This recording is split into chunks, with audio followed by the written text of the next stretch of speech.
Sur ce bateau, ce qui va être important, et sur la Transat, ça va être de trouver le bon rythme, le bon tempo, la cadence. Et des fois, il faudra accélérer, des fois ralentir, être patient. C'est une petite musique à mettre en place.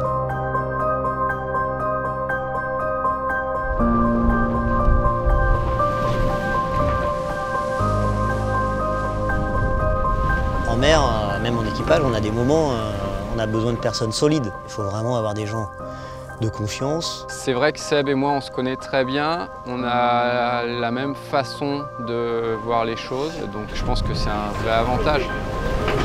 On a quand même navigué pas mal sur Gitana 11, sur Gitana 15. Les compétences techniques et professionnelles étaient réunies, l'affinité était déjà créée, donc c'est un dossier de moins à gérer pour la préparation de la Transat Jacques Vabre. Il y a le duo et il y a aussi le bateau. Faire une Transat Jacques Vabre avec un bateau tout frais sorti du moule, comme Gitana 17, c'est déjà un défi en soi.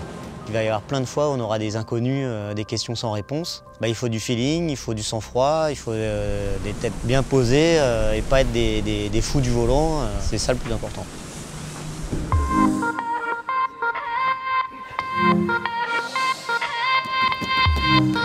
Il y a quelques mois, il me disait oh, tu te donnes pas à fond, tu te donnes pas à fond. Je t'inquiète, je serai prêt le jour du départ.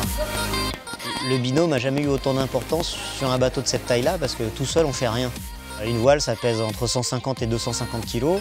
Tout seul, c'est faisable, mais c'est une grosse dépense d'énergie. En double, d'un coup, ça devient plus facile. Le préparateur physique est venu à bord voir comment on travaillait. 90% de nos efforts physiques, ça va être de la colonne. Un virement, c'est un quart d'heure de colonne. Donc notre préparation physique s'adapte pour travailler dans ce sens-là.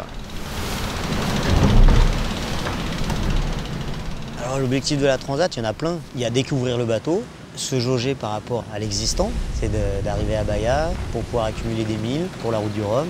Et évidemment, si on peut gagner la Transat, on ne s'en privera pas.